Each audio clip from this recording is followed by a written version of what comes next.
Breaking news. మాజీ MP ప్రస్తుతం ఉండి ఎమ్మెల్యే రఘురామకృష్ణరాజు శాసనసభ ఉప సభాపతి హోదాలో అధ్యక్ష అని పిలిపించుకోబోతున్నారు. టీడీపీ అధ్యక్షుడు ముఖ్యమంత్రి చంద్రబాబు డిప్యూటీ స్పీకర్ గా రఘురామ పేరును ఖరారు చేశారు. డిప్యూటీ స్పీకర్ పదవికి ఇవాళ రేపో నోటిఫికేషన్ విడుదలవుతుంది. ఇక వైసీపీ కేవలం 11 స్థానాలకే పరిమితం కావడం, ఆ పార్టీ సభ్యులు సభకు దూరంగా ఉంటున్న నేపథ్యంలో ఉప సభాపతిగా రఘురామ ఎన్నిక లాంఛనం కానుంది.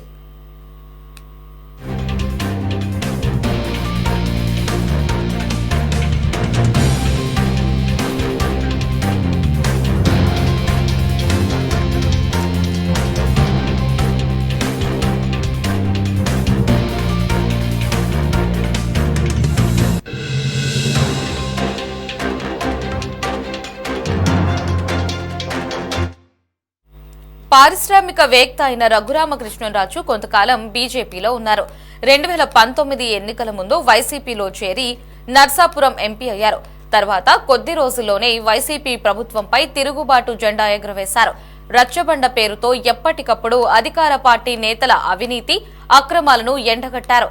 దీంతో ఆగ్రహించిన వైసీపీ ప్రభుత్వం ఆయనపై రాజద్రోహం కేసు నమోదు చేసి కస్టడీలో చిత్రహింసలు పెట్టింది.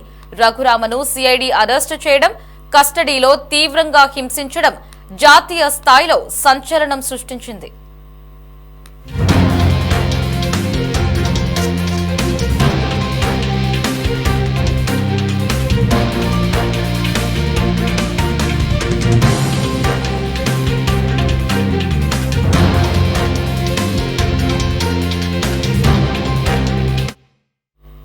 గత ఎన్నికల ముందు రఘురామ టీడీపీలో చేరారు.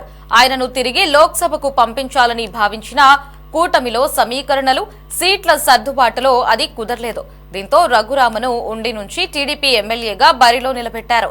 కూటమి ప్రభుత్వం అధికారంలోకి వచ్చాక రఘురామకృష్ణరాజు తనను గతంలో చిత్రహింసలకు గురిచేసిన పోలీసులపై గుంటూరులో ఫిర్యాదు చేశారు.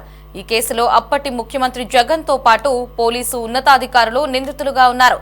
మరోవైపు జగన్ అక్రమాస్తుల కేసుపై విచారణ వేగవంతం చేయాలని, తెలంగాణ హైకోర్టు నుంచి మార్చాలని సుప్రీంకోర్టులో రఘురామ న్యాయ పోరాటం చేస్తున్నారు. ఇక కూటమి ఘన విజయం అనంతరం ఆయనకు సముచిత గౌరవం లభిస్తుందని అంతా భావిస్తూ వచ్చారు.